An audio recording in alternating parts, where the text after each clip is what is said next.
오늘은 창세기 2장부터 하겠습니다.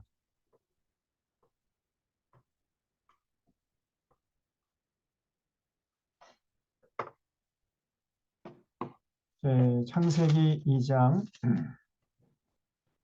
창세기 2장도 그렇고 3장, 4장, 5장, 6장, 그러니까 11장까지, 1장부터 11장까지는 원역사를 기록하고 있다 그랬죠. 그래서 이거는 어떤 역사적인 유물을 발견할 수 없는 그런 역사이기 때문에 뭐 역사적인 사료를 찾고 또 과학적인 어떤 데이터를 요구하고 뭐 그렇게 해서는 안 돼요. 이거는 신학적인 문제가 가득 찬 내용들입니다. 그래서 신학적으로 접근을 하고 신앙적으로 받아들일 것인가 말 것인가 이런 그 내용이지 이거를 뭐 무슨 역사적인 데이터를 찾고 어떤 장소 지명을 찾고 무슨 그 과학적으로 접근을 하려고 하고 이렇게 하면은 실수할 수 있습니다. 1장부터 11장 내용은 우리의 그 하나님에 관한 참 신학적인 내용이라는 것을 언제나 잊지 마셔야 돼요. 그래서 2장에는 그 이제 에덴 동산에 대해서 언급하고 있고, 그리고 이제 아담이 이 창조 물들, 하나님의 창조물들에 대해서 이름을 다 정하는 이런 내용들이 나와 있습니다.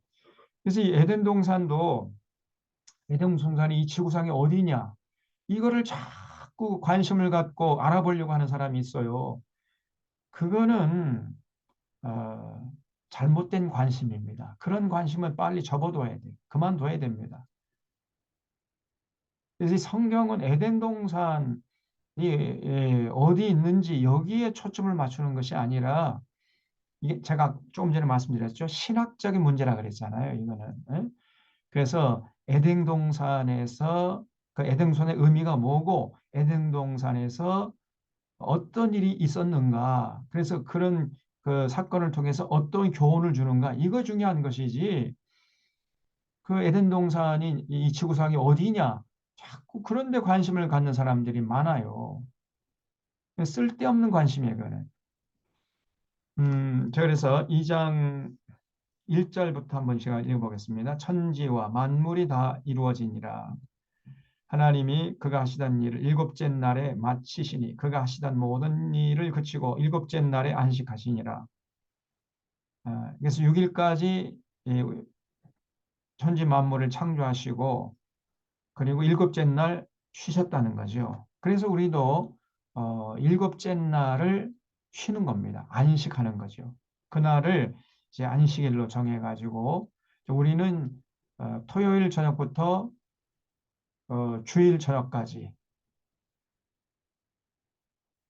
그렇게 되죠. 왜냐하면 주일 새벽에 주님이 부활하셨기 때문에 그날을 주님의 날이라고 정해가지고 그날 안식을 하는 거예요. 그날. 그래서 주님의 부활을 기념하면서 기뻐하고 축하하면서 그날 이제 안식일로 지키고 있는 겁니다. 그래서 일곱째 날 안식하니라. 하나님이 그 일곱째 날을 복되게 하사 거룩하게 하셨으니 이는 하나님이 그 창조하시며 만드시던 모든 일을 마치시고 그날에 안식하셨음이니라. 그래서 모든 인간들도요, 6일이라고 하루 쉬는 것이 창조 질서입니다. 그래서 6일 있으면 반드시 하루는 쉬어줘야 돼요. 그래야 건강을 유지할 수가 있는 거죠. 4절에 이것이 천지가 창조될 때 하늘과 땅의 내력이니 여호와 하나님이 땅과 하늘을 만드시던 날에 여호와 하나님이 땅에 비를 내리지 아니하셨고 땅을 갈 사람도 없었으므로 들에는 초목이 아주 없었고 밭에는 채소가 나지 아니하였으며 안개만 땅에서 올라와 온 지면을 적셨더라. 여호와 하나님이 땅의 흙으로 사람을 지으시고 생기를 그 코에 불어 넣으시니 사람이 생명이 된지라. 거기 7절에 생기를 그 코에 불어넣으시니 줄 쳐주십시오. 이 생기라는 말이 중요한데 이게 히브리 말로 루아흐입니다. 루아흐. 이 루아흐는 하나님의 영이라고 볼 수 있어요. 하나님의 영. 그래서 인간만 하나님의 영을 불어넣으신 거죠. 성경이 그렇게 가르치고 있는 겁니다.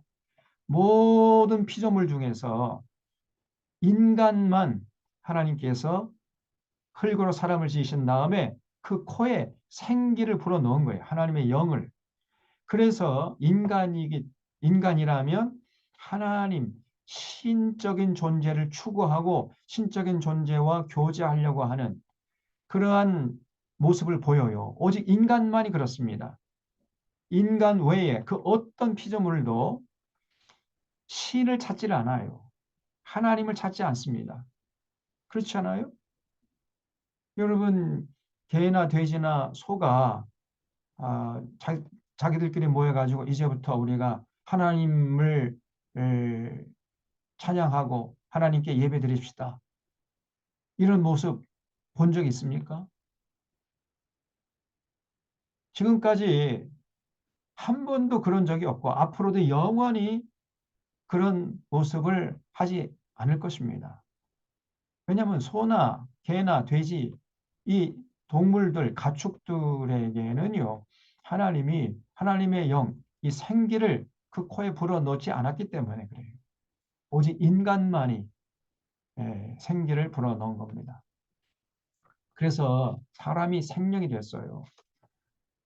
그래서 사람이 되어가지고 하나님을 찾지 않고 하나님과 교제하려고 하지 않는 이런 자들은 사람이라고 할 수가 없는 거예요. 개돼지나 마찬가지.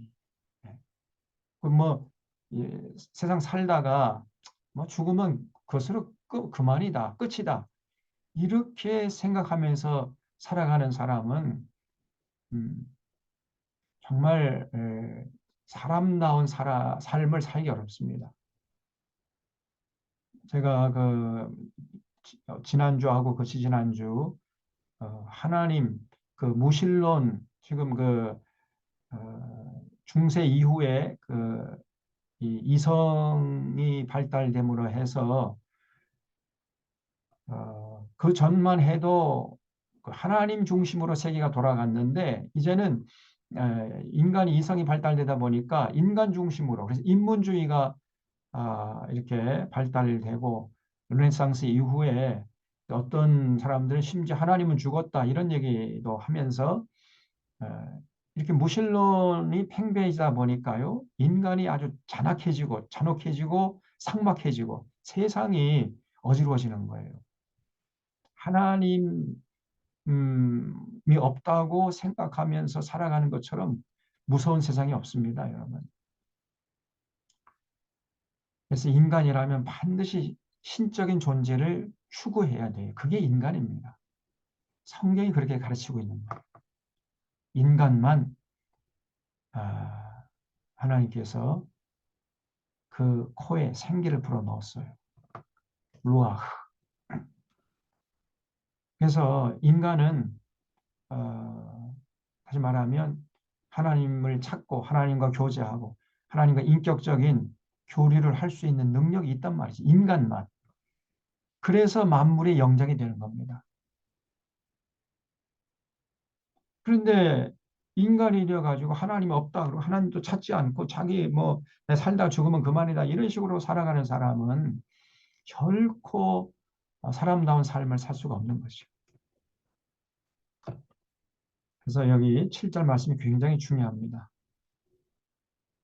8절에 여호와 하나님이 동방에 에덴 동산을 창설하시고 그 지으신 사람을 거기 두시니라. 여호와 하나님이 그 땅에서 보기에 아름답고 먹기에 좋은 나무가 나게 하시니 동산 가운데 생명나무와 선악을 알게 하는 나무도 있더라.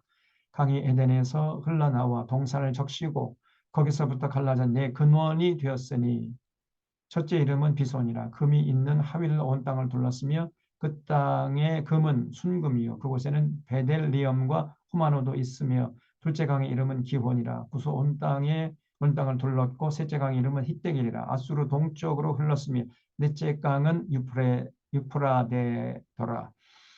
여호와 하나님이 그 사람을 이끌어 에덴 동산에 두어 그것을 경작하며 지키게 하시고 여호와 하나님이 그 사람에게 명하여 이르시되 각종 동산 나무의 열매는 내가 임의로 먹되 선악을 알게 하는 나무의 열매는 먹지 말라. 내가 먹는 날에는 반드시 죽으리라 하시니라. 그렇죠?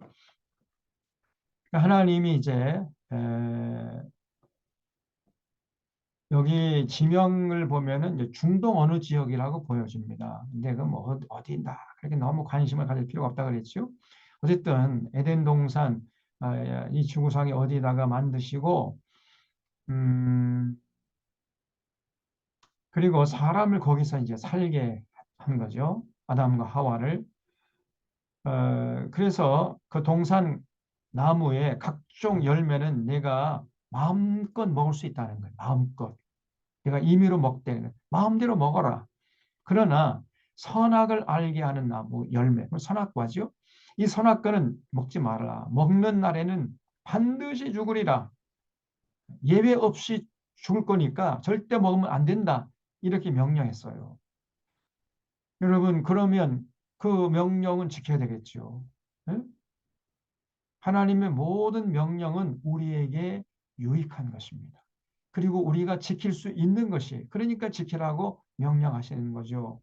지킬 수 없는 것을 지키라고 명령하신다면 하나님에게 책임이 있는 거죠. 하나님이 불의하신 분이죠. 그런데 하나님의 모든 명령은요, 우리가 지킬 수 있는 것들이에요. 그렇기 때문에 지키라고 한 것이고, 그리고 두 번째 특징은 뭐냐면 우리에게 유익한 겁니다. 그래서 우리 좋으라고, 우리 행복하게 살라고 명령하신 것이지 하나님 좋으라고 명령하신 게 아니에요. 그러니까 우리가 하나님 명령하시면 그걸 기쁨으로, 감사함으로 받아들이고 어, 자발적으로 지키려고 해야 돼요. 왜냐하면 그게 우리에게 유익이니까요. 그래서 이 선악과를 먹으면 안 돼. 반드시 죽으니까 절대 먹지 말아라. 이렇게 하나님이 엄하게 명령하신 겁니다. 18절에 여호와 하나님이 이르실 때 사람이 혼자 사는 것이 좋지 아니하니 내가 그를 위하여 덮는 배필을 재리라 하시니라. 자, 그래서 이제 여기 보시면 하나님이 동방의 에덴 동산을 창설하시고 그 지으신 사람을 거기에 뒀죠. 그래서 에덴 동산은요, 삶의 모든 조건이 충족된 아름다운 곳이었습니다. 완벽한 평화와 조화를 이루는 곳. 그래서 정말 아름다운 곳이었어요. 그래서 아담과 하와는 에덴 동산에서 하나님을 사랑하고 하나님의 명령을 절대 순종하면서 행복하게 살았습니다. 그러나 에덴 동산은 하나님과의 약속을 철저히 지킬 때만 누릴 수 있는 장소였어요. 그 하나님 약속이 뭐냐면 요 먹지 말아라. 음, 먹지 않는 먹지 말라고 하는 이 명령을 지킬 때에는 여기서 계속 살 수 있지만은 이 명령을 지키지 않으면 여기서 살 수가 없는 쫓겨나. 절대 먹지 말아라. 이렇게 명령하시고 약속했어요. 지킬 때, 약속을 지킬 때 계속해서 에덴동에 살 수가 있는 그런 장소였단 말이죠.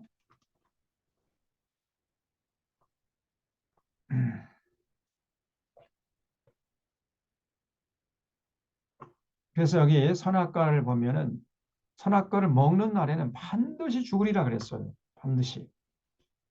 예외 없이 죽는다. 절대 죽으니까 절대 먹으면 안 된다. 그런 얘기죠. 그 왜 선악과를 먹지 말라고 했을까? 에? 아니 그 선악과도 먹으라고 했으면은 아담과 하와가 죄를 짓지 않았을 것이고 그러면 뭐 사망에 이르지 않았을 것이고 그러면 다 좋았을 텐데 왜 그거를 명령을 해놔가지고 그걸 어길 줄 뻔히 알면서 그런 명령을 해가지고 아담과 하와라고 하여금 죄를 짓게 하고 타락해 했느냐 이런 어떤 질문을 던질 수가 있어요.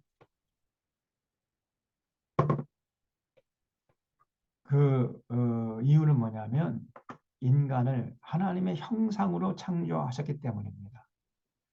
아까 말씀드린 대로 인간만 1장에서는 하나님의 형상으로 창조했다 그러고 2장에서는 루아흐 그 코에 생기를 불어넣었다 그랬잖아요. 인간만 그렇게 특별 대접한 거예요.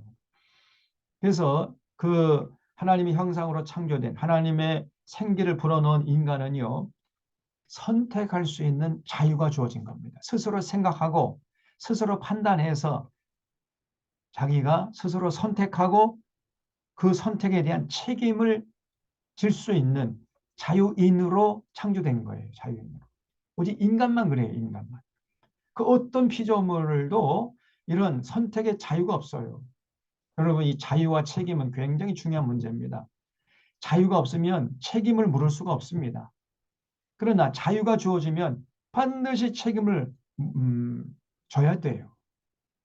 우리가 지금 여기 선생님들도 계시는데 중고등학생들은 자유가 안 주어지지 않았잖아요. 그래서 뭐 아주 이거 하지 마라, 저거 하지 마라, 뭐 어? 담배 피지 마라, 술 먹지 마라, 영화관 가지 마라, 술집 가지 마라, 뭐 굉장히 그 제한이 많아요. 그렇잖아요? 그래서 이렇게 딱 자유가 일시적으로 유보되어 있습니다. 그렇기 때문에 책임도 물을 수가 없어요. 책임도. 그래서 만약에 중고등 학생이 잘못하면은 그 책임은 누가 집니까? 부모가 지는 거죠, 부모가. 그러나 이제 대학에 들어가서 모든 것이 자기가 선택하고 자기가 이제 자유롭게 살아갈 수 있게 되면은 그러면 책임을 져야 됩니다, 이제. 자기의 선택에 대한 책임을 져야 되는 거예요. 선택과 그러니까 자유와 책임 이거는 불가분의 관계에 있는 거죠. 그래서 우리 하나님이 인간을 하나님의 형상으로 창조하셨다는 것은 뭘 말하냐면 자유를 누릴 줄 아는 존재로 창조하신 거예요. 하나님이 인간을 로봇으로 창조하지 않고 인격적인 교제가 가능한 존재로 창조하신 겁니다. 하나님의 형상으로 창조했다는 말에는 그런 의미가 담겨 있어요. 그래서 이 하나님과 인격적인 교제가 가능한 존재라는 건 뜻이 뭐냐면은 약속하고 약속을 지키는 존재. 그래서 약속을 했으면 반드시 그거를 지키는 사람을 우리가 저 사람은 참 인격적이다 이렇게 얘기하잖아요. 인격자다 그런 얘기 하지 않습니까? 약속을 해놓고는 안 지켜봐요. 그럼 비인격자죠. 그런 사람하고는 어떤 일을 같이 도모할 수가 없는 거 아닙니까? 근데 일반 서민들도 약속을 하면 약속을 지키려고 하는데 아니 대통령이 돼가지고 약속을 해놓고 약속 안 지켜봐요. 그런 사람은 대통령 자리에 있으면 안 되는 것이요. 저 사람이 지금 국민에게 한 약속 굉장히 많잖아요. 공정과 상식의 사회를 만들겠다 해놓고는 그 공정과 상식을 그냥 땅에 떨어뜨리고 짓밟고 있지 않습니까? 저 사람은 입만 열면 지금 거짓말하고 있거든요. 그러니까 저 사람은 절대로 약속을 지키는 자가 아니에요. 그러니까 비인격자죠. 그 비인격자가 이 대통령이라는 그 어마무시한 권력을 누리는 자리에 앉아 있으면 안 되죠. 그래서 우리도 마찬가지입니다. 하나님과 우리 관계가 원만하게 유지되려면은 약속한 것을 지켜야 돼요. 그게 바로 인격적인 교제를 누린다는 것입니다. 우리 하나님은 우리에게 한 약속을 다 지킵니다. 하나도 빠지지 않고 다 지키세요. 그렇기 때문에 우리에게 약속한 것을 지키라고 요구하십니다. 약속을 지킬 것을 기대하시고 요구하신단 말이에요. 그래서 지킬 때 하나님이 기뻐하시고 지키지 않으면 하나님이 못 견뎌 하세요.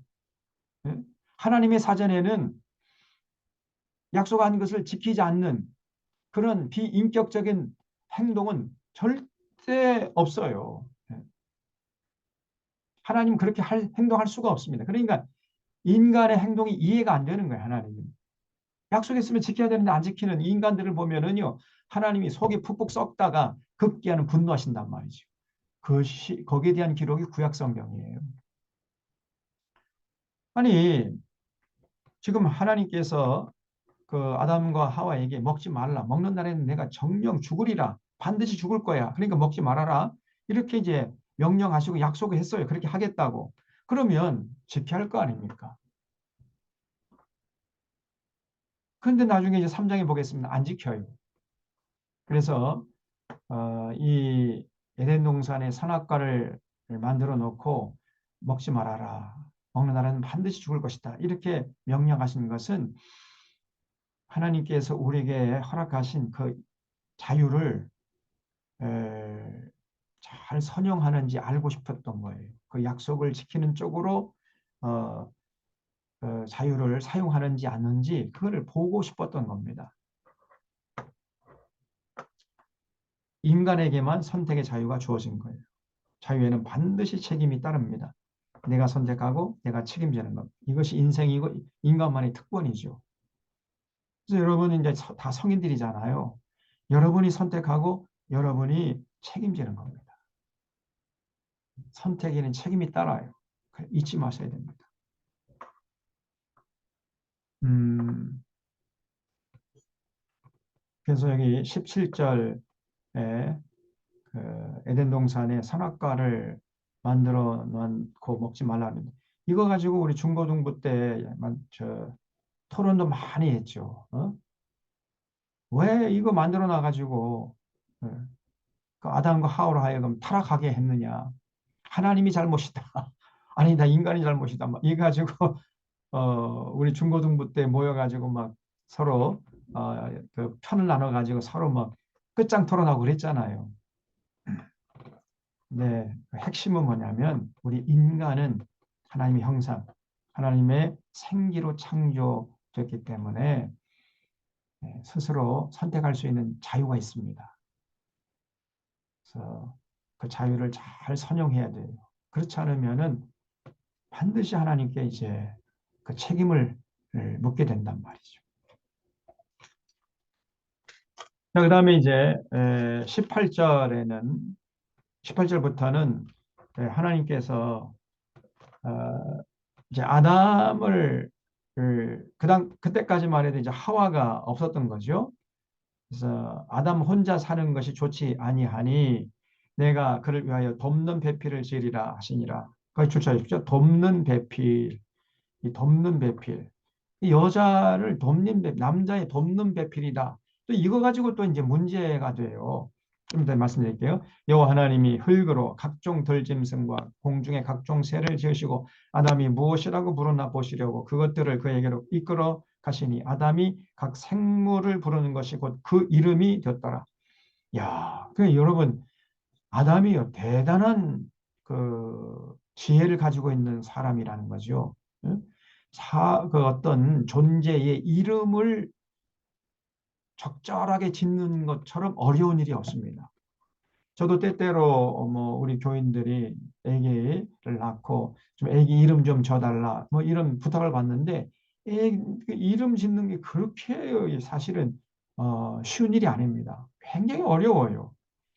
왜냐하면 그 아기의 특성을 잘 알고 그 아기의 특성에 맞는 적절한 이름을 지어야 되거든요. 그 이름이 굉장히 중요합니다. 그래서 아담이 모든 하나님이 창조하신 피조물들 이름을 다 지어줬다는 것인데 그러려면요 하나님이 창조하신 그 피조물들의 특성을 다 알아야 돼요. 그래야 적절하게 이름을 지을 거 아닙니까? 여기 보면 이제 임의로 먹어라, 마음대로 먹어라 그런 얘기죠. 그래서 이 에덴 동산에서는요 이거 보세요. 이렇게 많은 과일과 곡식과 채소가 있었습니다. 그러니까 배불리 먹고 풍족하게 먹고 살 수 있는 곳이 바로 에덴 동산이었어요. 여기 뭐 없는 게 없잖아요. 포도가 있죠. 그다음에 여기 이건 뭐예요? 이거는 사과, 이거는 토마토, 이거는 이건 뭡니까? 앵두인가? 딸기, 배, 이거는 참외, 포도, 이거는 가지, 이거는 파인애플, 고추, 뭐 이거는 배추, 수박, 오이, 옥수수, 콩, 뭐 이런 거 얼마든지 먹고 여기 가지도 있네, 가지. 양파. 그러니까 이런 거 먹으면 건강하게 살 수 있잖아요. 응? 그러면 선악과를 먹을 이유가 있습니까? 없습니까? 먹지 말라는 건 안 먹으면 될 거 아니에요. 그 선악과 말고 먹을 건 뭐 넘쳐나는데 하나님께서 이런 것도 예비해 놓지 않으시고 선악과 먹지 말라 그러면 하나님이 불의하시죠. 근데 하나님이 이렇게 모든 배불리 먹을 수 있는 곡식과일 채소를 다 예비하신 다음에 요거 마음껏 먹고 그 대신에 선악과 먹지 말라. 그러면 하나님이 뭐 무리한 요구한 게 아니에요. 그렇잖아요? 절대로 하나님은요 무리한 요구하시는 분이 아닙니다. 꼭 기억하시기 바랍니다. 그래서 아담이 반드시 지켰어야 되는데 좀 이따 3장 보겠습니다만 참 불행하게도 그 아담과 하와가 이 하나님의 명령을 지키지 않아요. 그래서 이 인류에게 이제 불행이 시작됐다는 겁니다. 자, 그래서 이제 3장 넘어가기 전에 18절에 돕는 배필 문제가 나오는데 에, 그 아담이 돕는 배필이 없으므로 여호와 하나님이 아담을 깊이 잠들게 하시니 잠들매 그가 그 갈빗대 하나를 취하고 살로 대신 채우시고 여호와 하나님이 아담에게서 취하신 그 갈빗대로 여자를 만드시고 그를 아담에게로 이끌어 오시니 아담이 이르되 이는 내 뼈 중에 뼈요 살 중에 살이 이것을 남자에게서 취하였은즉 여자라 부르리라 하니라. 그러니까 하나님이 아담이 혼자 독처하는 것을 보시고 아이고 이거 너무 외롭다 안 돼. 이래가지고 깊이 잠들게 한 다음에 그 아담의 갈빗대를 취해가지고 여자를 만들었다는 거예요. 그 여자 이름이 하와죠. 그리고 어, 아담에게로 이제 이끌어 오시니까 아담이 그걸 보고 그 여자는 너무나 아름답거든요. 그러니까 내 뼈 중에 뼈요, 살 중에 살이다. 이렇게 고백을 했다는 거예요. 그러면 뼈 중에 뼈요, 살 중에 살이라는 건 뭐죠?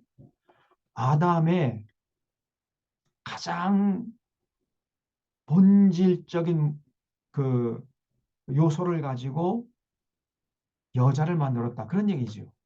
남자의 가장 그 핵심, 본질을 가지고 만든 것이 여자라는 거예요. 그럼 누가 더 훌륭합니까?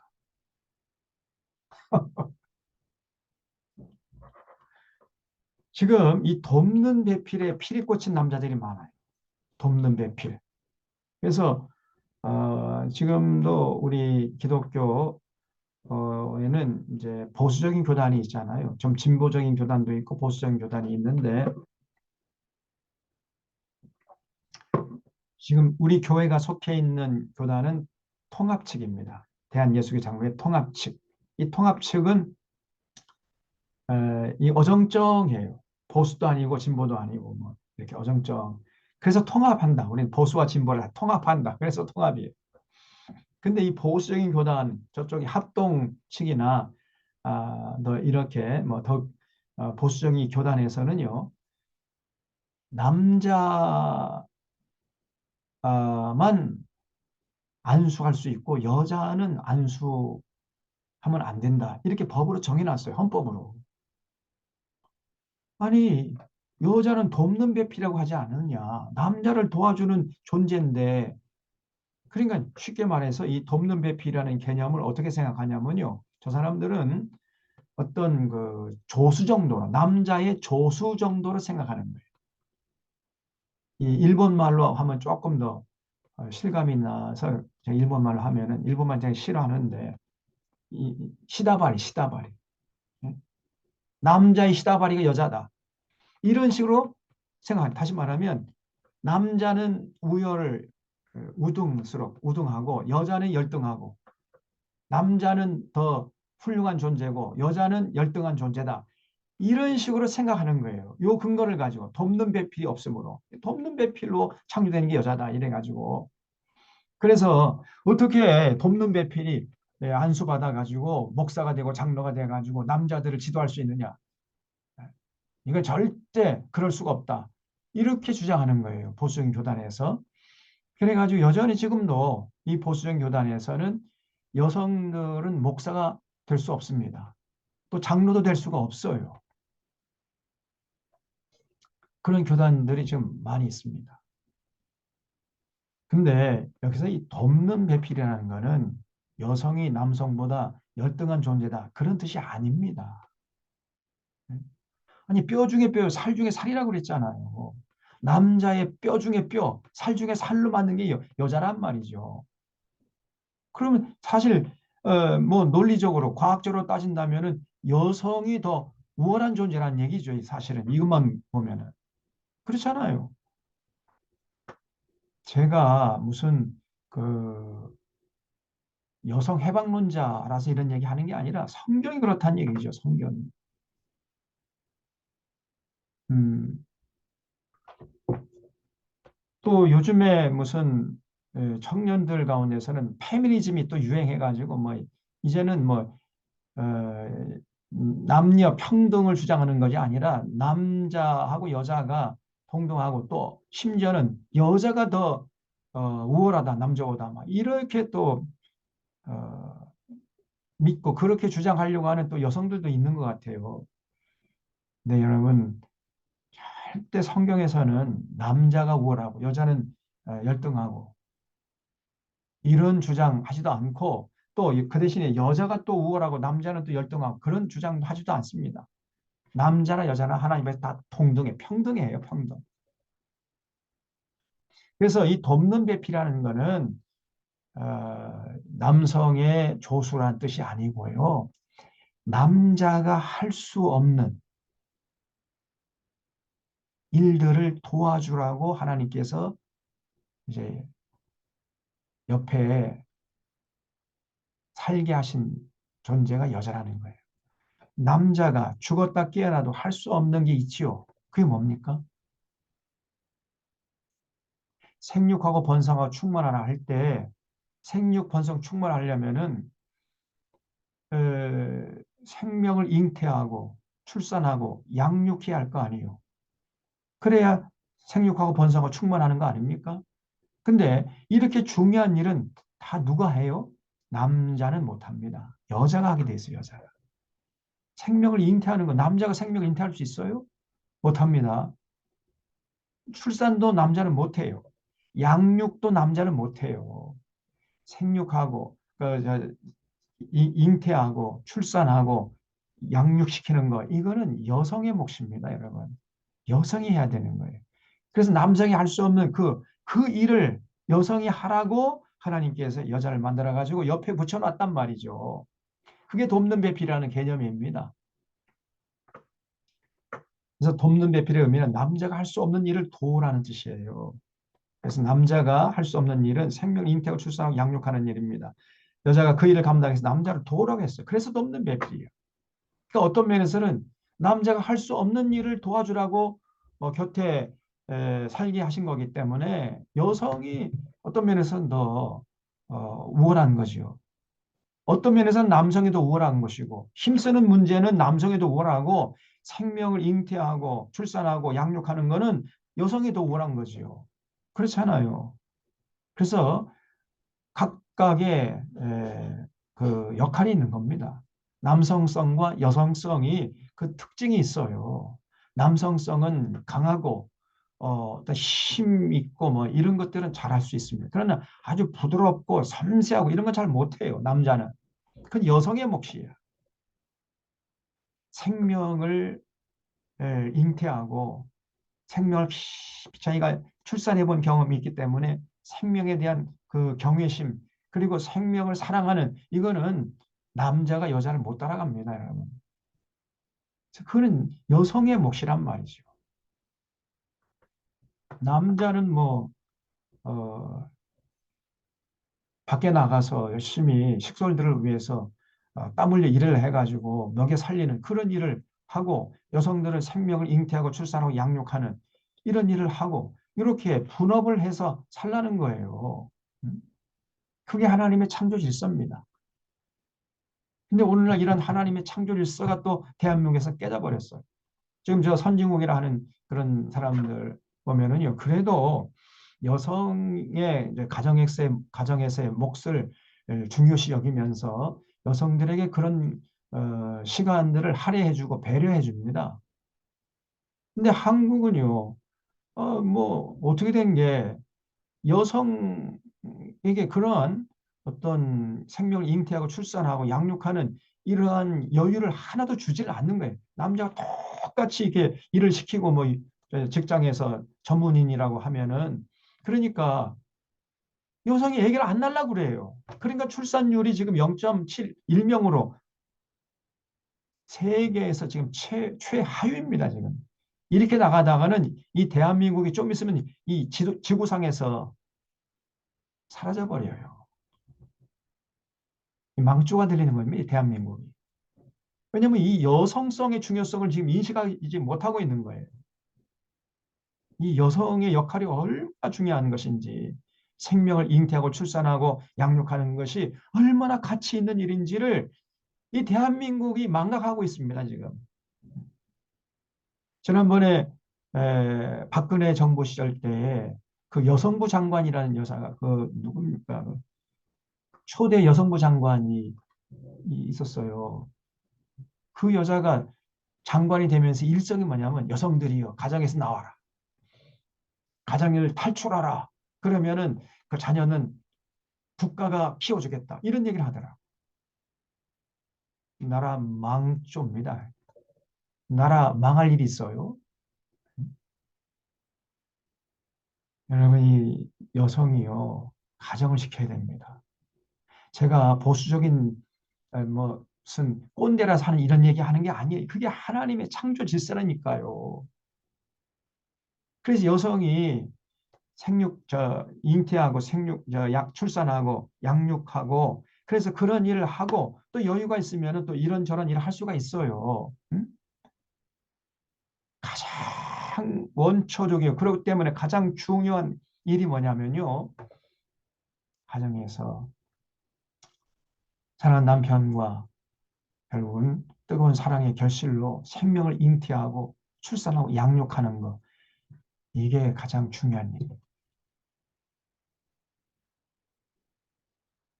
그것을 가장 먼저 하고 그런 다음에 또 뭐 직장에 나가서 이것도 하고 저것도 할 수가 있는 겁니다.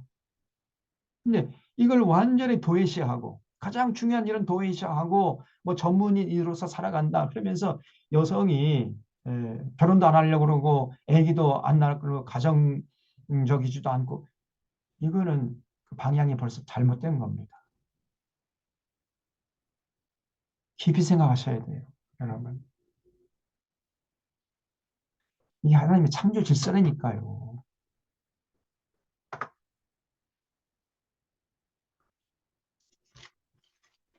음, 그래서 진정한 행복은 여러분 남자와 여자가 때가 되면 결혼해서 서로 사랑하고 존경하고 또 서로 희생하고 서로 섬기면서 가정을 꾸리고 그리고 그 사랑의 결실로 태어난 그 자녀들에게 사랑을 쏟아붓고 이렇게 살아가는 거예요. 이것처럼 행복한 것은 세상에 없습니다. 가와만사성이에요. 그게 가장 가치 있는 일이고 가장 행복한 일이라니까요. 바로 그 일을 여성에게 맡기는 겁니다. 여성에게. 여성이 얼마나 소중한 존재냔 말이에요. 그래서 나중에 레위기에서 보겠습니다만은 하나님께서 남자 아기가 태어날 경우에는 그 산모에게 40일 출산 휴가 주라 그랬어요. 근데 여자 아기를 출생한 산모에게는 그 배 80일을 출산 휴가 줘라. 이렇게 말씀하십니다. 하나님이. 왜냐하면 남성보다 여성이 하나님 입장에서 볼 때는 더 소중해. 생육하고 번성을 충만하려면 여성이 있어야 되거든요. 여성의 역할이 결정적이란 말이죠. 그래서 여성으로 태어나신 분들은 내가 뭐 여성으로 태어나고 싶어서 태어났습니다. 태어나 보니까 여성으로 태어나고 태어나 보니까 남성으로 태어난 거 아닙니까? 그건 하나님이 이제 그 정해 주신 거죠. 그럼 거기에 순종하면서 자기 역할을 잘 감당해야 돼요.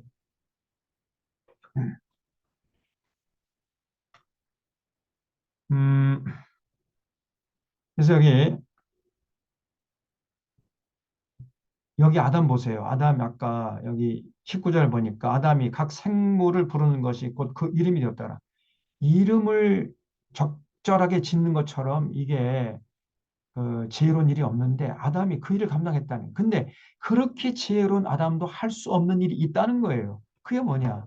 생명을 잉태하고 출산하고 양육하는 거. 이거는 아담이 못해요. 아무리 지혜로워도 그거 못합니다. 그래서 돕는 배필이 필요했다는 거예요. 그래서 20절 아담이 모든 가축과 공중의 새와 들의 모든 짐승에게 이름을 주니라. 이렇게 지혜로운 아담도요. 할 수 없는 일이 있었다는 거예요. 그래서 돕는 배필이 필요했다는 겁니다.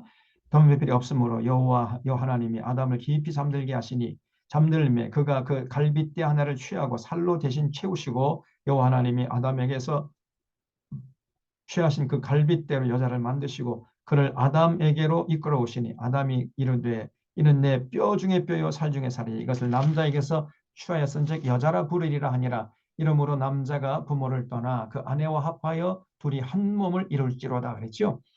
그래서 원래 창조 질서는요. 남자가 부모를 떠나는 거예요.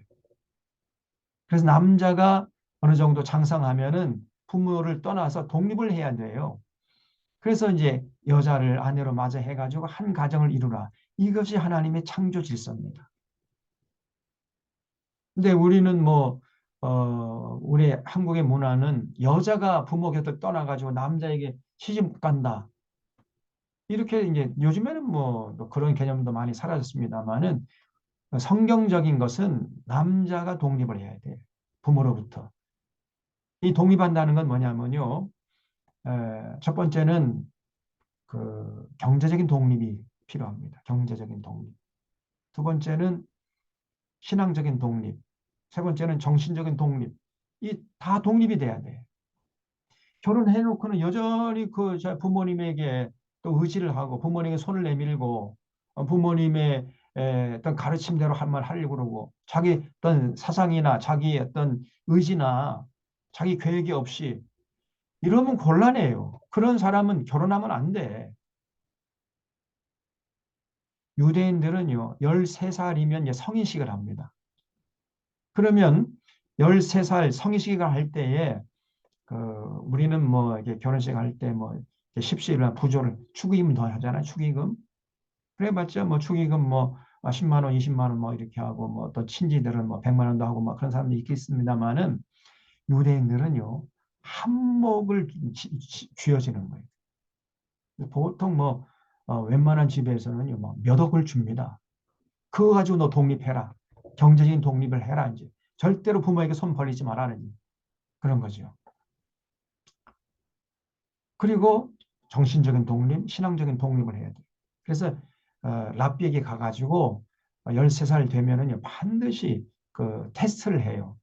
그래서 그 테스트에 합격하면은 이 사람은 이제 13살 되어서 이제 완전히 독립된 존재다. 그러면 그때부터 자기가 마음대로 할 수 있습니다. 결혼도 할 수가 있고 자기 사업도 할 수가 있고 자기가 선택하는 데 따라서 자기 하고 싶은 거 할 수 있는 거예요. 이 성인이 됐다는 증거지요.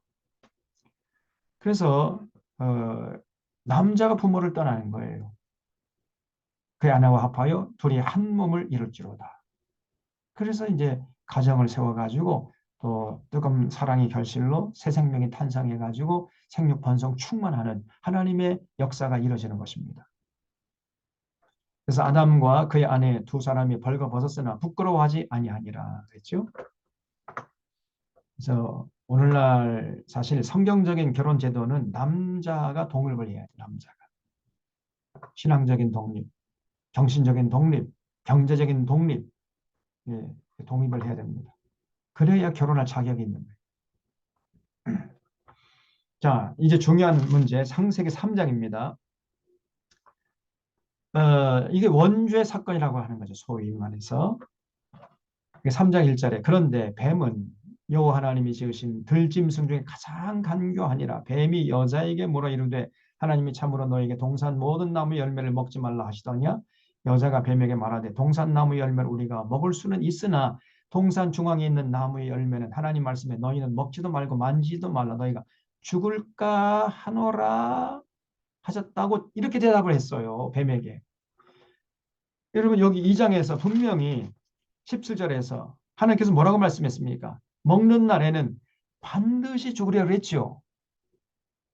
예외 없이 죽는다는 거예요. 그러니까 절대 먹으면 안 된다. 이렇게 아주 엄하게 명령했는데 하와는 뱀에게 뭐라고 대답하면 죽을까 하노라 이렇게 대답을 해버렸어요. 죽을까 하노라 이 말은 무슨 말이죠? 글쎄 죽을지 안 죽을지 잘 모르겠다 그런 얘기 아닙니까? 그러니까 이 뱀이요 그 틈을 쫙 파고 들어옵니다. 그래서 4절에 뱀이 여자에게 이르되 너희가 결코 죽지 아니하리라. 하나님은 반드시 죽을 거야. 이렇게 말씀하셨는데 뱀은요. 정반대로 아니야. 절대로 안 죽어. 이렇게 얘기를 해버린 거예요. 왜냐하면 하와가 확신이 없었어요. 네? 하나님이 반드시 너 죽을 거니까 먹지 말라. 이렇게 말씀했는데 죽을까 하노라. 죽을지 살지 모르겠다. 이렇게 흐리멍텅하게 대답을 해버리니까 그 틈을 파고 들어가가지고 아니야. 결코 안 죽어. 이렇게 얘기해버린 겁니다. 그래서 여러분 우리가요. 신앙생활도 확실히 믿어야 됩니다. 믿으려면은 어정쩡하게 흐리멍텅하게 그러면 이게 마귀 밥이 되게 딱 좋아요. 마귀가 그 틈을 노리는 거거든요. 귀신들이. 흐리멍텅. 이것도 아니고 저것도 아니고 뭐 이래도 흥 저래도 흥. 이런 사람은 결국은요. 마귀에게 휘둘리는 겁니다. 이 뱀이 나중에 요한계시록 보면은 그 옛뱀이라고 하죠. 옛뱀. 근데 정체가 뭐냐면요. 마귀예요. 사탄이라고도 하고 마귀라고도 하는 옛뱀이 그렇게 나오잖아요. 요한계시록에. 그게 창세기 3장에 나오는 뱀을 얘기하는 겁니다. 이 하늘에서 언젠가 그 천상에서 이렇게 전쟁이 나가지고 미가엘 천사장하고 이제 루시퍼 타락한 천사장 루시퍼죠. 싸워가지고 루시퍼가 패배해가지고 하늘에서 있을 곳이 없어가지고 이 땅에 내려왔다 그랬죠. 요한계시록 나옵니다. 그래가지고 이 마귀가 된 거예요. 그리고 그 타락한 천사장 루시퍼를 따르던 그 수많은 천사들은 이 땅에 내려와서 귀신이 된 거죠. 그래서 마귀는 귀신들의 대장. 그래서 하나예요, 하나. 귀신들은 굉장히 다수죠. 그래서 마귀는 마귀들 그러면 안 되고 마귀라고 해야 되고 귀신은 귀신들이라고 해야죠. 복수니까요. 그래서 이 마귀가 이 땅에 내려와 가지고 뱀으로 가장을 해서 이제 아담과 하와를 찾아갔다는 거죠. 그래서 여자를 꿰었어요. 동산나무에 있는 선악과 먹지 말라고 하더냐. 그랬더니 그래 먹지 말라고 그랬어. 죽을까 하노라. 그러니까 먹지 말라고 그래. 그러니까 뱀이요. 결코 죽지 않는다는 거예요. 그러면 왜 하나님이 먹지 말라고 했느냐. 여기 5절 보면 너희가 그것을 먹는 날에는 너희 눈이 밝아져 하나님과 같이 되어 선악을 알 줄 하나님이 아시기 때문에 그게 걱정돼 가지고 먹지 말라고 한 거야 이거사. 너희들이 이거 먹잖아? 그럼 너희들이 하나님처럼 될 수 있어. 그래 어서 먹어봐. 안 좋은데니까? 여러분 얼마나 달콤합니까? 이게 마귀의 달콤한 속삭임이에요. 마귀는 두 가지 무기가 있다고 그랬죠. 첫 번째는 유혹하는 겁니다. 너무나 달콤해요. 그래서 거절하기가 너무 힘들어요. 너무나 달콤하게 끈적끈적하게 유혹하기 때문에 그걸 거절하기 어렵습니다. 대부분의 사람들이 그 달콤한 유혹에 그냥 넘어가. 근데 걔 중에 어떤 사람은 안 넘어가는 사람이 있어요. 심지가 굳어가지고 그런 사람에게는 두 번째 무기를 이제 사용하는 게 뭐냐? 위협입니다. 위협. 너 내 말 안 들어? 그럼 너 죽여버려. 너 사회에서 매장시켜버려. 이렇게 위협을 하는 거예요. 이게 마귀 두 가지 무기입니다. 지금 대부분의 사람들이 이 두 가지 무기에 다 넘어간 거예요. 다 미혹됐어요. 근데 그렇게 미혹된 사람들 가운데서 미혹되지 않는 한 분이 계셨으니 그분이 곧 예수 그리스도시죠. 예수님이 절대로 유혹에도 넘어가지 않고 위협에도 굴복하지 않았잖아요. 죽여버려. 그래? 죽여라. 그래서 십자가에 그냥 스스로 올라간 거 아닙니까? 예? 죽음으로써 죽음을 이겨내신 거죠. 마귀의 그 무기를 산산조각 냈단 말이에요.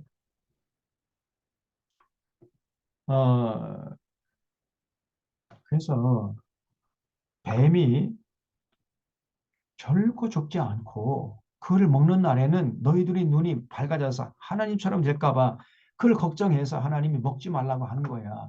그 말을 듣고 6절 보세요. 여자가 그 나무를 보니까 먹음직도 하고 보암직도 하고 지혜롭게 할 만큼 탐스럽기도 한 나무인지라 여자가 그 열매를 따먹고 자기와 함께 있는 남편에게도 주매 그도 먹어버렸어요. 아니 뱀이 와가지고 혀를 날름거리면서 야, 안 죽어. 절대 안 죽는다니까. 너가 먹으면은 눈이 밝아져서 너희들이 하나님처럼 될 거야. 그래서 하나님이 걱정돼가지고 먹지 말라고 하는 거야. 내 말이 맞다니까 한번 먹어봐. 그 말을 듣고 이게 선악과를 보니까 먹음직도 하고 보암직도 하고 지혜롭게 할 만큼 탐스럽게 보였던 거예요. 그러니까 낼름 따먹어버렸어. 그래 진짜 안 죽네. 당장에는요 마귀 말이 맞습니다. 먹어도 끄떡 없거든요. 안 죽거든요. 그러니까 신이 나가지고 이제 자기 남편 아담에게로 가가지고 여보 이거 먹었더니 눈이 밝아지고 진짜 안 죽어. 이 마귀 이 뱀의 말이 맞아. 이래가지고 아담을 꿰니까 아담도 같이 먹어버린 거예요. 그래서 여기 6절에 여자가 그 열매를 따먹고 자기와 함께 남편에게도 주매 그도 먹은지라.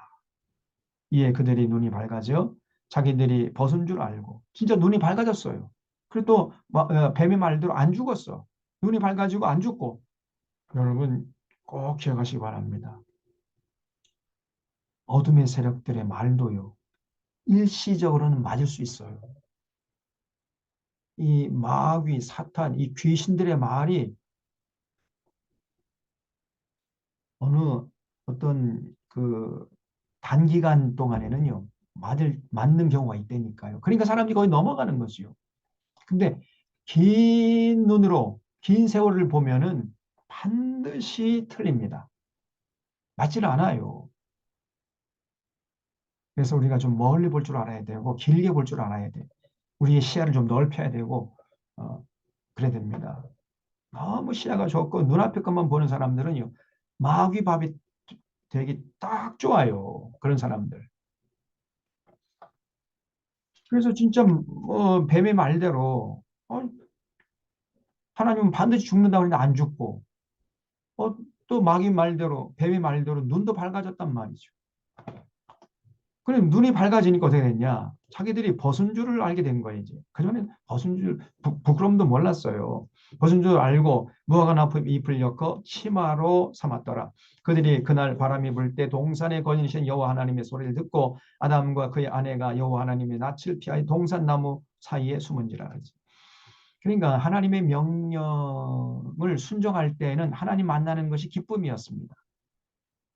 그런데 하나님의 명령에 불순종하다 보니까 이제는 하나님 만나는 것이 두려워진 거예요. 그래서 동산 나무 사이에 숨었다는 거예요. 하나님이 찾아오시는 소리 듣고 무서워가지고 동산 나무 뒤에 숨었어요. 그러니까 9절에 여 하나님이 아담을 부르시며 그에게 이르실 때 네가 어디 있느냐? 그걸 주셔십시오. 내가 어디 있느냐? 모든 사람들에게 하나님의 묻는 질문이에요. 이 질문 앞에 우리가 정직하게 대답할 줄 알아야 돼. 하나님 제가 여기 있나이다. 네가 지금 어디 있느냐? 하나님이요. 모든 사람들이 각자 물어요. 우리는 서야 할 곳에서 있어야 할 곳에서 제 사명을 감당해야 됩니다. 그런 사람이 행복한 사람이고 값진 인생이에요. 대부분 자기가 서야 할 자리에 안 있고 자꾸 엉뚱한 곳에 가 있어요. 그런 사람은 이제 하나님께 심판받는 거죠. 네가 어디 있느냐? 이 질문에 우리가 정직하게 대답할 줄 알아야 돼. 내가 어디 있느냐? 지금 아담과 하와에게 네가 지금 어디 있느냐? 왜 동산나무 뒤에 가서 숨었느냐? 이런 얘기죠. 지금 동산나무 뒤에 숨어 있을 곳이 아니에요. 지금 거기는 있을 곳이 아닙니다. 하나님 명령에 불순종하다 보니까 하나님 만나는 게 두려워가지고 있어서는 안 되는 그곳에 가서 그냥 숨어버렸단 말이죠. 이르되 내가 동산에서 하나님의 소리를 듣고 내가 벗었으므로 두려워하여 숨었나이다. 이랬을 때 누가 너의 벗었음을 내게 알렸느냐? 내가 내게 먹지 말라 명한 그 나무 열매를 네가 먹었느냐? 아담이 이르되 하나님이 주셔서 나와 함께 있게 하신 여자 그가 그 나무 열매를 내게 주므로 내가 먹었나이다. 이 아담이 이제 비겁하게 자기 아내에게 책임을 전가합니다. 남자답게 아니 하나님 제가 잘못했습니다. 저를 용서해 주십시오. 저를 벌해 주십시오. 이렇게 나왔으면 좋았을 텐데 아담이요. 자기 아내 아담에게 책임을 전가해. 자, 저 여자 때문에 제가 이렇게 불순종했다. 이렇게 또 비겁하게 나옵니다. 아이고 참 못난 놈이죠. 그러니까 13절에 여호와 하나님이 여자에게 이제 또 물었어요. 네가 어찌해서 이렇게 했느냐? 여자가 뱀이 나를 꾀므로 내가 먹었나이다. 그리고 또 뱀에게 책임을 전가하네 또. 우리 하나님이요. 인간에게는 선택의 자유를 주셨다 그랬잖아요. 자기가 선택하고 자기가 책임져야 되는데 자기가 선택해놓고는 그 책임을 뱀에게 좀 돌리고 아담은 지금 하와에게 돌리고 그러잖아요. 얼마나 비겁한 거냐 말이에요. 하나님께서 그게 안 통합니다. 여러분. 14절에 여호와 하나님이 뱀에게 이르실 때 네가 이렇게 하였으니 네가 모든 가축과 들의 모든 짐승보다 더 저주를 받아 배로 다니고 살아있는 동안 흙을 먹을지니라. 내가 너로 여자와 원수가 되게 하고 내 후손도 여자의 후손과 원수가 되게 하리니 여자의 후손은 내 머리를 상하게 할 것이요. 그래서 여기에서 이제 이 여자의 후손은 예수 그리스도를 의미한다고 봅니다. 결국은 예수 그리스도께서 오셔서 그 뱀의 머리를 그냥 십자가의 죽음으로써 산산조각 내버렸잖아요.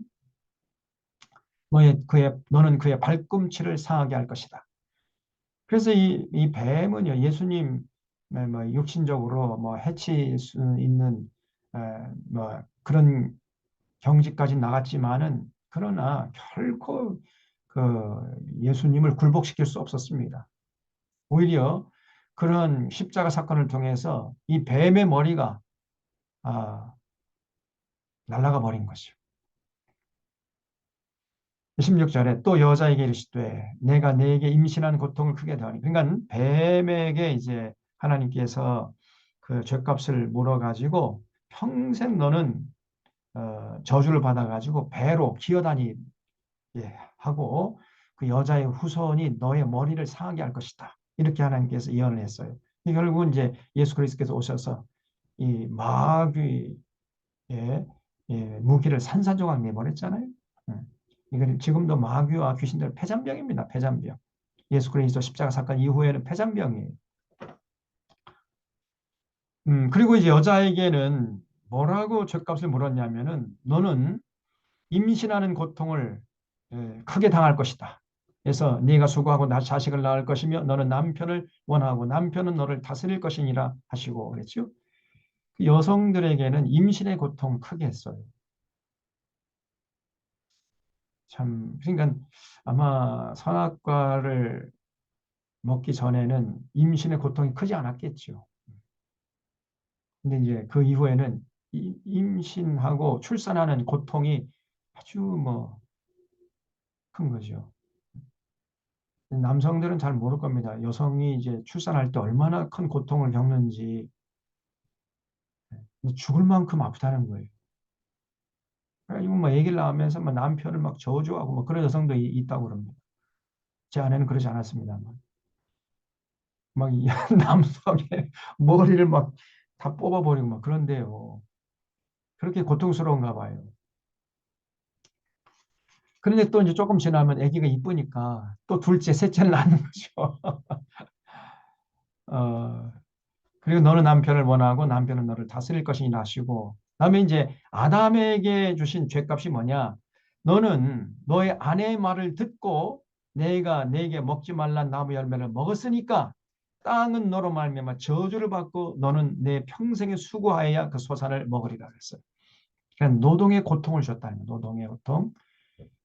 여러분, 이게 또 많은 사람들이 오해하는데 어떤 사람은요, 나 천국 가면은 1000년 동안 그냥 아무것도 안 하고 그냥 판판히 놀고 먹겠다. 이렇게 생각하는 사람이 있어요. 천국은 아무 일도 안 하고 판판히 놀고 먹는 곳인 줄 알고 있어요. 천국이 그런 곳일까요? 아닙니다. 또 제가 질문 드릴게 한번 생각해 보세요. 그러면 에덴 동산에서 아담과 하와는 아무 일도 안 하고 판판히 놀고 먹었을까요? 에덴 동산에서는 과연 노동이 있었을까요? 없었을까요? 있었어요.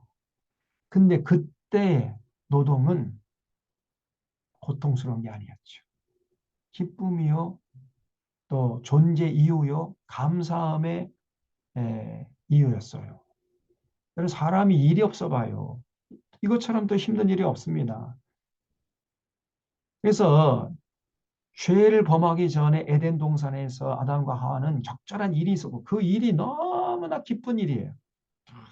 정말 그 감사의 조건이고요. 존재의 이유였던 거예요. 일이라는 게 중요한 것입니다, 여러분. 근데 이제 선악과를 따먹은 이후에는 그 노동하는 거 억지로 죽지 못해서 마지 못해서 그냥 고통스러운 일이 되고 만 것입니다. 그 차이예요. 노동이라는 거는 선악과 따먹기 전에도 있었어요. 그래서 여러분 천국에 가서도 일이 있습니다. 적절한 일이 있고 근데 그 일은 고통스러운 일이 아니라 너무나 기쁜 일이에요. 감사한 일이고. 제가 늘 종종 얘기하는데 현대 재벌을 이룩한 그 정주영 회장은 자기는 일이 너무나 어, 기쁘다는 거예요. 그래서 새벽 4시 일어난다면 이 사람이 평생 새벽 4시 일어나가지고 완전히 그 의복을 정제하고 해가 빨리 뜨기만을 기다렸다는 거예요. 해야 어서 떠라. 그래가지고 그 해 뜨기를 기다렸다가 그냥 제일 먼저 출근한다는 겁니다. 재벌 회장이 제일 먼저 출근했다는 거예요. 그래서 자기는 그냥 오늘 나가서 일도 하고 저 일도 하고 그러면 그게 얼마나 기쁘고 즐거운지. 어떤 사람은 그냥 회사에 나가는 게 그냥 막 죽지 못 나가는 거예요. 그냥 발걸음이 1000건 만건이고 목구멍이 포도청이 갈 수 없이 막 죽지 못해 일하는 이거는 죗값으로 당하는 거예요. 그래서 우리 믿는 자들은 절대 그런 식으로 직장에 다니면 안 됩니다. 우리 믿는 사람들은 이제 예수 그리스도를 통해서 모든 죄 문제가 해결된 사람들이고 하나님과 관계가 회복된 사람들이잖아요. 그러니까 직장에 나가서 일을 할 때에도 기쁨으로 감사하고 자발적으로 하려고 해야 돼. 누구 눈치 보지 말고 사장이 있으면 하는 척하고 없으면 평범히 놀고 또 월급 많이 주면 열심히 하고 월급 많이 안 주면 안 하고 이런 식으로 이거는 얽매여 사는 거 아닙니까?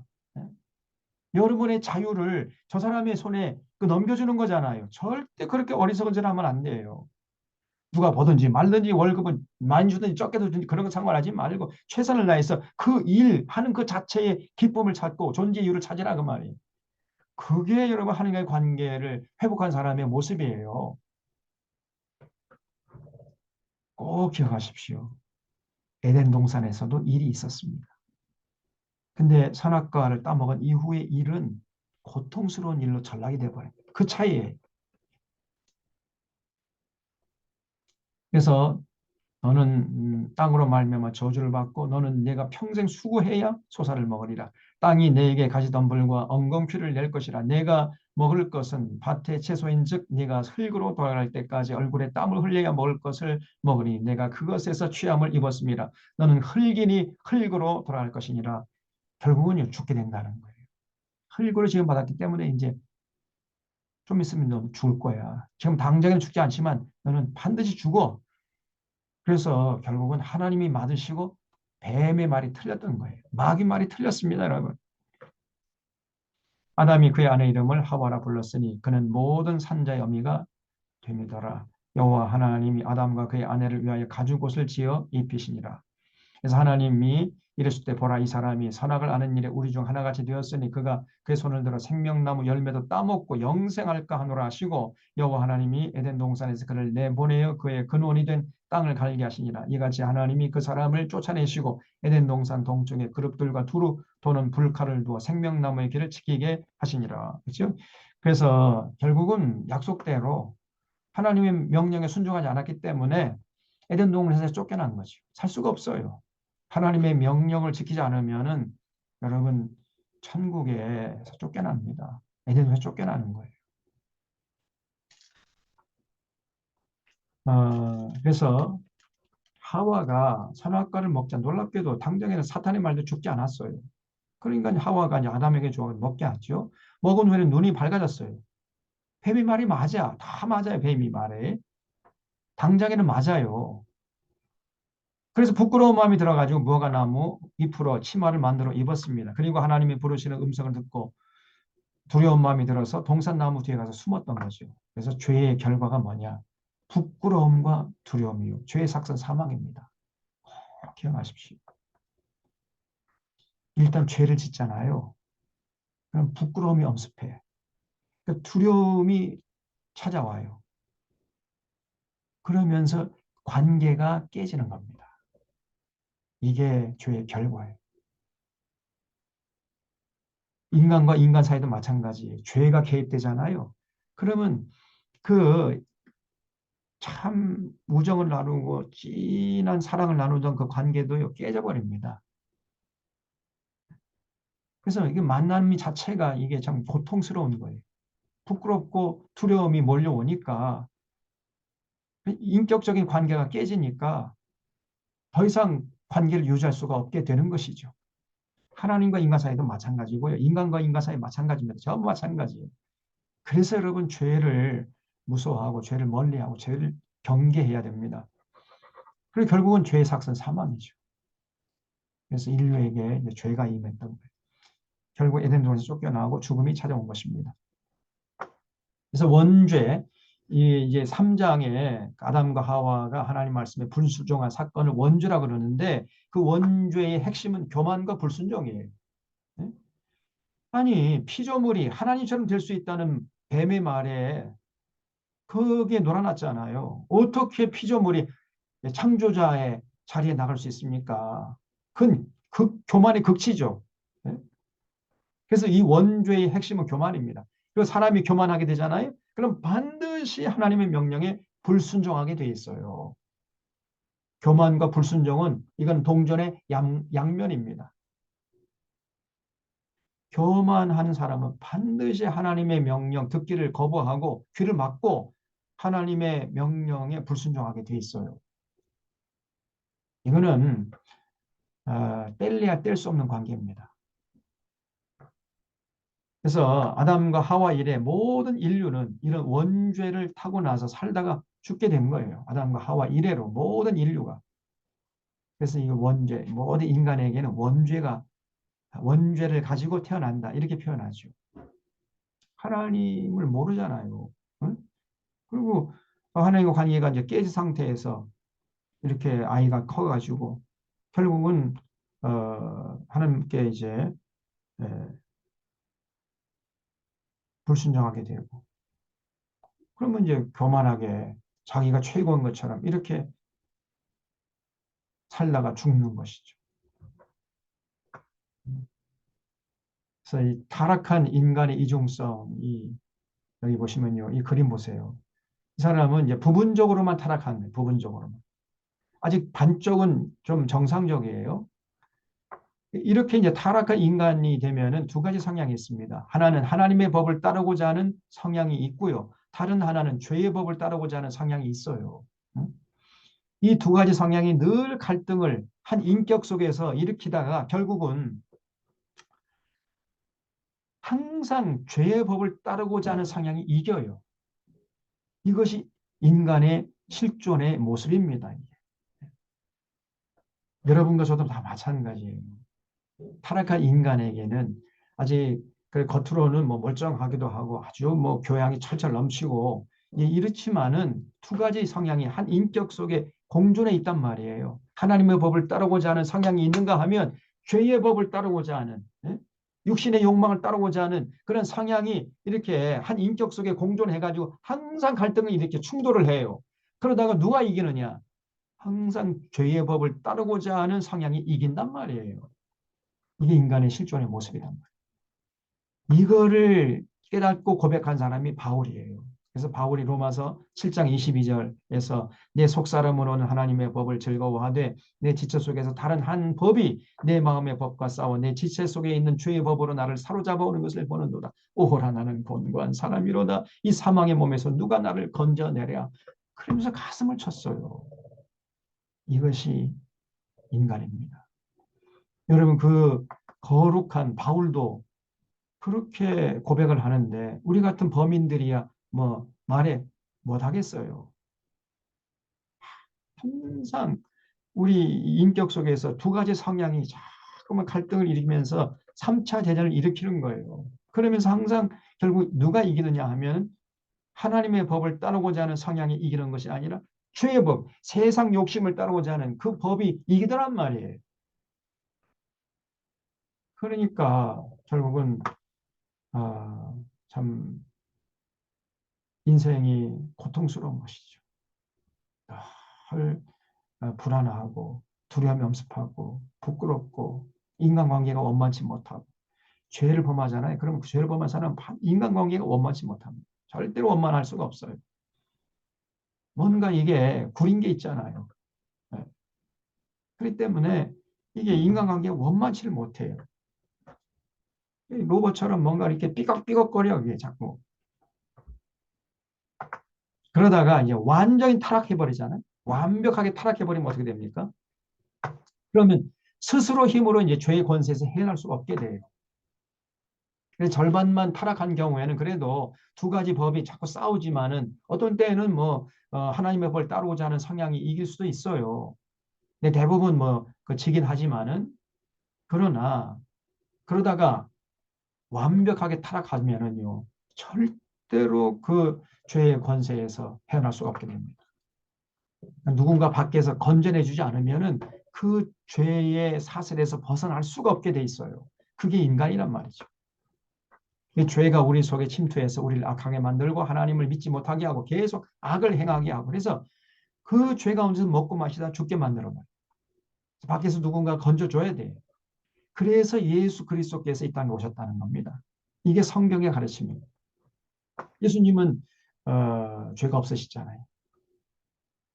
그래서 로마서 1장 28절에서 저희가 하나님 두기를 싫어하며 하나님께 저희 그 상실한 마음대로 내버려 두사 합당치 못한 일을 하게 하셨으니 곧 모든 불의, 추악, 탐욕, 악의가 가득한 자요 사기, 살인, 분쟁, 사기, 악독이 가득한 자, 수군수군하는 자, 비방하는 자, 하나님의 미워하시는 자, 능욕하는 자, 교만한 자, 자랑하는 자, 배역, 악을 도모하는 자, 부모를 거역하는 자, 우매한 자, 배역하는 자요, 무정한 자요, 무자비한 자라 이렇게 살아가는 거예요. 여기서 결코 벗어날 수가 없습니다. 이게 사람입니까? 이거는 사람이 아니잖아요. 저희가 이 같은 일을 행하는 자는 사형에 해당한다고 하나님의 정하심을 알고도 자기들만 행할 뿐 아니라 또한 이렇게 살아가는 사람을 옳다고 주장을 해 자꾸. 그래서 예수 그리스도께서 이 땅에 오셔야 했던 것이고 예수님께서 우리 모든 인류의 죄를 지고 십자가에서 돌아가신 것. 이게 성경의 가르침이에요. 예수 그리스도 이전의 역사는 사망이 왕노릇하는 역사였습니다. 이것을 돌이키기 위해서 하나님이 물로 심판하시기도 하고 예언자를 보내서 돌이키려고도 했지만은 뜻대로 안 됐죠. 그래서 마지막으로 독생자 예수 그리스도를 보내셨습니다. 사망이 왕노릇하는 역사를 끝장내기 위해서 하나님이신 예수님이 인간이 되어서 이 땅에 오셔서 십자가에서 죽으심으로 생명 안에서 왕노릇하는 역사를 시작했어요. 모든 인간들이 그 마귀의 죄사슬에 묶여가지고 그 사망의 그늘 안에서 고통스럽게 살다가 죽는 것을 보시고 더 이상 보지 못하시고 마지막으로 하나님께서 보내신 분이 예수님이시라는 거예요. 그래서 예수 그리스도께서 십자가에서 대신 돌아가심으로 해서 인간을 죄의 사슬에서 건져낼 수 있는 그런 여건을 마련하신 것이죠. 그걸 이제 로마서 3장에서 모든 사람이 죄를 범하였으면 하나님의 영광이 이르지 못한 무슨 말이냐면 스스로 자기를 구원하지 못하는 거예요. 그래서 그리스도 예수 안에 있는 속량으로 예수님께서 오셔서 이제 십자가를 지심으로 하나님의 은혜로 값없이 의롭다 하심을 얻게 되었다는 거예요. 그래서 5장 17절에 한 사람이 죄로 범죄로 말미암아 사망이 그 한 사람을 통하여 왕노로 됐은즉 한 사람이 범죄할 때 한 사람이 누구요? 아담이죠. 아담과 하와. 그 아담과 하와 때문에 결국은 온 인류에게 사망이 임한 것처럼 더욱 은혜와 의의 선물을 넘치게 받는 자들은 한 분 예수 그리스도를 통해서 생명 안에서 왕노릇하는 이런 길이 열린 것이죠. 그래서 우리가 예수 그리스도를 믿는 것입니다. 그리고 예수 그리스도 믿는 자는 예수님의 가르침을 따라서 살아야 되겠죠. 삶의 현장에 나가서. 자, 그다음에 창세기 4장까지만 하겠습니다. 창세기 4장. 이 창세기 4장도요. 굉장히 지금 오해에 충만한 내용이에요. 이 가인과 아벨의 제사 문제인데 이 가인과 아벨의 제사 문제 가지고 지금 또 한국 교회가 너무나 잘못 알고 있고 잘못 가르치고 있습니다.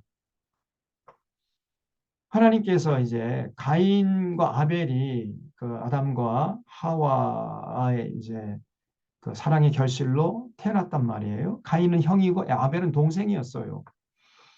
그래서 가인과 아벨이 이제 장성해가지고 제사를 드렸는데 가인의 제사는 하나님이 안 받으시고 아벨의 제사는 받으셨단 말이에요. 그럼 왜 가인의 제사는 안 받으시고 아벨의 제사는 받으셨느냐? 그 이유가 무엇이냐? 이 질문에 대해서 많은 교회 강단에서 많은 목사님들이요. 가인의 제사는 곡식을 제물로 바쳤기 때문에 하나님이 안 받으셨고 아벨은 양을 잡아서 그 피를 내어서 바쳤기 때문에 아벨의 제사는 받으셨다. 이렇게 주장한다는 거예요. 쉽게 말하면 제물이 문제라는 거예요. 제물. 어떤 제물을 바쳤느냐에 따라서 받고 안 받고 결정된다. 이렇게 주장을 한 거예요. 이거는 성경의 가르침 어긋나는 겁니다. 절대 이런 해석은 성경적인 해석이 아니에요. 네?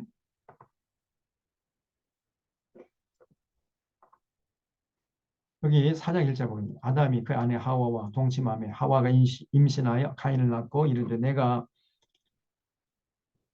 여호라 말미암아 등남하였다 하니라. 그가 또 가인의 아우 아벨을 낳았는데 아벨은 양치는 자였고 가인은 농사는 자였다. 아니 가인은 농사했기 때문에 곡식으로 제물 바치는 게 당연한 거죠. 그런데 곡식으로 바쳤다 해가지고 제사를 안 받고 또 아벨은 이 양치는 목자였기 때문에 양을 잡아서 제사 드리는 건 그건 당연한 거죠. 아니 양치기 목자가 곡식이 어디 있겠어요? 곡식을 가지고 제사 드릴 수 없는 거죠. 또 아니 농사 짓는 사람이 어떻게 그 양을 잡아서 피를 내 가지고 제사 드릴 수 있습니까? 자기가 농사 지어 가지고 그 제물로 바쳐서 제사 드리면 되는 거 아니에요? 그런데 많은 교회 강단에서 재물 때문에 이 가인은 곡식으로 제사 드렸기 때문에 안 받고 아벨은 양 고기를 잡아서 제물로 드렸기 때문에 받았다. 이런 식으로 주장한단 말이에요. 결국은 이제 이게 어디까지 연장이 되냐면요. 그래서 피 없는 제사는 없다. 반드시 제사는 피가 있어야 된다는 거예요. 그래서 곡식으로 제사 드렸다는 것은 피가 없다는 얘기 때문에 피 없는 제사, 그 곡식으로 드린 제사는 이거는 유효하지 않다. 이거는 하나님이 안 받으신다. 이렇게까지 또 주장을 합니다.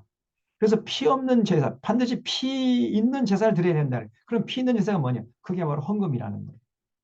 그래서 헌금을 바치지 않으면 하나님께서 예배 안 받으신다는 거예요. 이런 식으로 결론을 냅니다. 결론을 내요. 그래서 모든 예배에 헌금을 해야 된다는 헌금. 그 헌금이 이제 피 있는 제사다. 그래서 우리가 뭐 돈을 할 때 피 같은 돈이라 그러잖아요. 그 돈이 피라는 거예요, 돈. 그래서 헌금을 바치지 않으면은 그 예배는 무효다. 이런 식으로 또 주장을 합니다. 그래서 어떤 교회 가면요. 오전 예배도 헌금을 하고 오후 예배도 헌금하고 수요 예배도 헌금하고 또 새벽 예배도 헌금을 하게 해요. 예배 드릴 때마다 헌금이 없으면 안 된다는 거예요. 단돈 1,000원이라도 헌금을 해라. 이래가지고 자꾸 헌금을 강조합니다. 헌금을 안 바치면 그 예배가 무효가 된다는 겁니다. 완전히 비성경적이에요, 이거는. 전혀 성경을 모르고 성경에서 계시한 하나님 어떤 분이 모르고 하는 얘기입니다. 이 목사 장로들이 이런 게 휘둘리고 있어요. 정말 기가 막힙니다.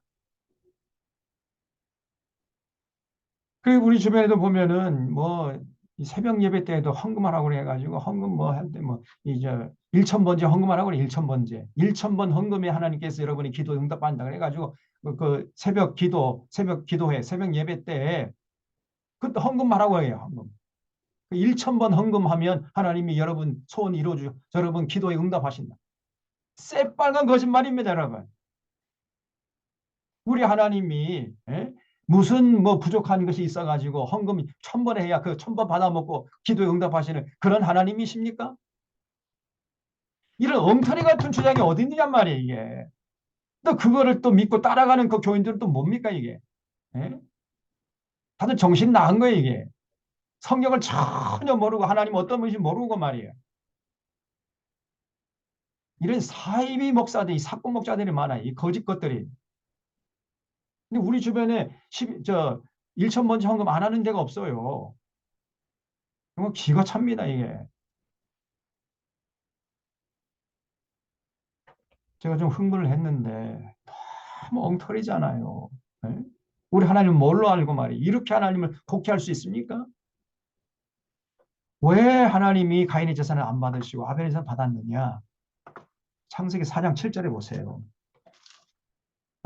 보기 전에 이제 5절부터 아니 4절부터 보면 아벨도 자기 양의 첫 새끼와 그 기름으로 드렸더니 여호와께서 아벨과 그의 제물은 받으셨으나 가인과 그의 제물은 받지 아니하신지라. 가인이 몹시 분하여 안색이 변하니 여호와께서 가인에게 이르시되 네가 분하여 하면 어찌 됨이며 안색이 변하면 어찌 됨이냐. 네가 선을 행하면 어찌 낯을 들지 못하겠느냐. 선을 행하지 아니하면 죄가 문에 엎드려 있느니라. 죄가 너를 원하는 너는 죄를 다스릴지니라. 여기서 알 수 있는 게 뭐예요? 가인의 자살을 왜 하나님 안 받으셨냐면요. 가인이 삶의 현장에 나가서 죄를 범한 거예요. 죄를.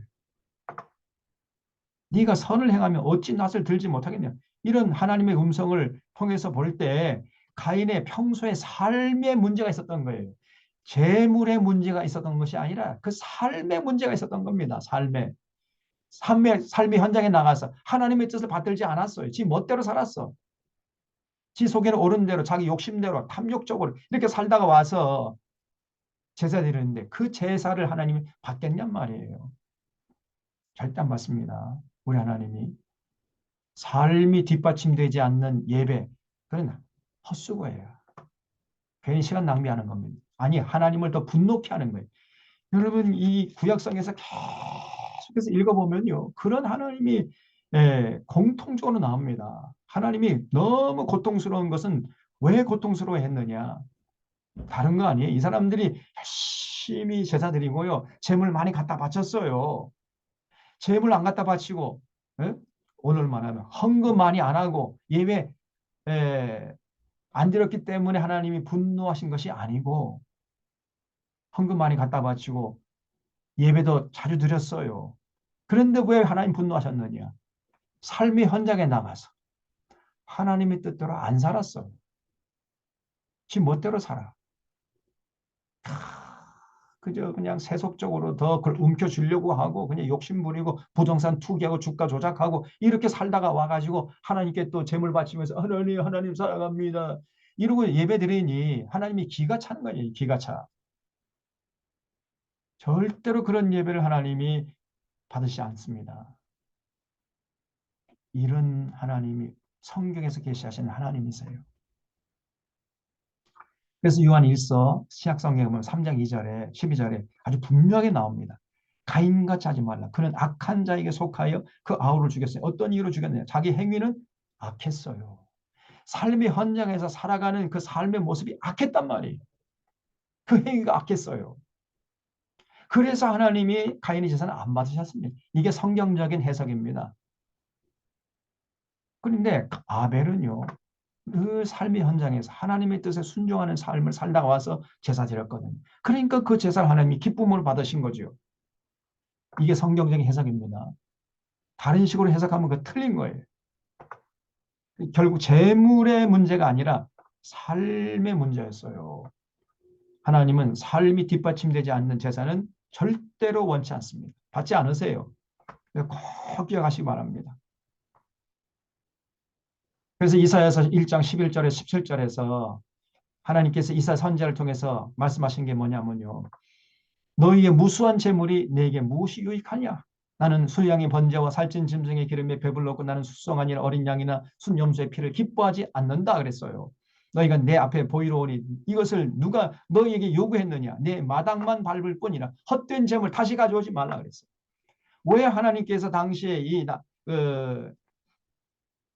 이스라엘 백성들의 제사를 하나님이 그렇게 가증 여기면서 받지 않았느냐? 그 이유가 뭐냐면요. 아무도 하나님께서 아무에게도 그 재물 요구한 적이 없어요. 그런데 열심히 재물 갖다 바쳐. 예?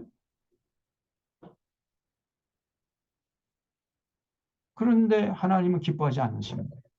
그래서 너희가 손을 펼 때 내가 내 눈을 너희에게서 가려버리겠다는. 너희가 많이 기도할지라도 내가 듣지 아니하리니 너희 손에 피가 가득해. 삶의 현장에서 막 시기하고 싸우고 다투고 죽이고 막 헐뜯고 험담하고 수근수근거리고 이렇게 살다가 와서 재물 갖다 바치고 제사 드리니 하나님이 기가 막히는 거예요. 너희 손에 피가 가득해 이것들아. 손이나 씻고 와서 제사 드리려면 이런 얘기죠. 너희는 스스로 씻으며 스스로 깨끗하게 하여 내 목전에 너희 악한 행실을 버리며 행악을 그치고 선행을 배우며 정의를 구하며 학대받는 자를 도와주며 고아를 위하여 신원하며 과부를 위하여 변호하라. 이렇게 살다가 와서 제사 드릴 때 하나님이 기뻐 받으신다는 거예요. 창세기부터 요한계시록까지 관통하는 하나님의 요구입니다. 근데 이런 요구를 어떻게 짓밟아 버리고 재물이 문제다. 그래서 헌금 바치지 않으면 하나님이 예배 안 받는다. 이런 식의 주장을 펼 수 있냔 말이에요. 그거는 목사가 아닙니다. 그건 종교 사기꾼이야. 사기꾼 중에 사기꾼이야. 그래서 계속해서 많은 예언자들이 그런 얘기, 똑같은 얘기 합니다. 따지고 보면 다 똑같은 얘기야. 호세아서 6장 6절 나는 인내를 원하고 제사를 원치 아니하노 번제보다 하나님 아는 걸 원한다. 미가서 6장 8절에 사람아 주께서 선한 것이 무엇임을 내게 보이셨나니 여호와께서 내게 구하시는 것이 뭐냐? 정의를 행하며 인자를 사랑하며 겸손하게 내 하나님과 함께 행하는 것. 하나님 사랑하고 이웃 사랑하면서 더불어 사는 세상에 선실하는 것. 이거 하나님께서 원하신다는 거예요. 그렇게 살다가 와서 제사 드릴 때, 예배 드릴 때 그 예배를 하나님이 기뻐 받으신다는 겁니다. 마태복음 5장 23절, 24절에서 예수님께서 너희가 예물을 제단에 드리려다가 거기서 내 형제에게 원망 들을 만한 일이 있는 것이 생각나고 예물을 제단 앞에 두고 먼저 가서 예배가 먼저가 아니라는 거예요. 형제와 화목하는 게 그게 문제예요. 형제가 화목하고 와서 거기 와서 예물 드리고 예배 드리라는 겁니다. 형제와 싸워가지고 그냥 막 앙심을 부고 두고 보자 이러면서 예배 드리 헛수고예요. 절대 하나님께서 기뻐받지 않았습니다. 요한복음 13장 33, 35절에 세 계명을 너희 중에 서로 사랑하라. 내가 너희 사랑한 것처럼 너희도 서로 사랑하라. 그럴 때 비로소 모든 사람이 너희가 내 제자인 줄 알게 될 것이다. 그래서요, 창세기 요한계시록까지 그냥 성경 구절절마다 삶을 강조해, 삶을. 기억하십시오. 자, 오늘 여기까지 하고 이제 사장 좀 더 해야 되는데 다음 주에 사장 조금 더 남은 거 하고 5장 계속 이어서 하도록 하겠습니다. 기도하고 마치겠습니다. 참 고마우신 하나님 아버지, 특별히 이제 창세기 2장부터 사장에 나오는 신학적인 문제를 저희들이 상고하는 가운데 은혜와 진리를 나누게 하시니 감사드리옵나이다. 창세기 1장부터 11장까지를 통해서 계시하시는 하나님을 우리가 인격적으로 받아들이고 삶의 중심에 모시고 하나님께서 명령하신 그 명령에 순종하며 살아가는 진정한 신앙인들 다 될 수 있도록 이끌어 주시옵소서. 한 주간 동안의 삶도 주님 지켜주시고 날씨가 점점 무더워지는 가운데 있습니다. 영육간의 강건함을 허락하셔서 가는 곳마다 참 하나님의 영광을 드러내는 복된 삶을 살다가 다시 건강한 모습으로 만날 수 있도록 인도해 주시옵기를 바라옵고 감사하오며 예수님의 이름으로 기도하옵나이다. 아멘. 예, 여러분 이 시간 경청해 주셔서 감사드립니다. 감사합니다. 보내십시오. 수고하셨습니다. 다음 주에 수고하셨습니다. 뵙도록 하겠습니다. 수고하셨습니다. 예.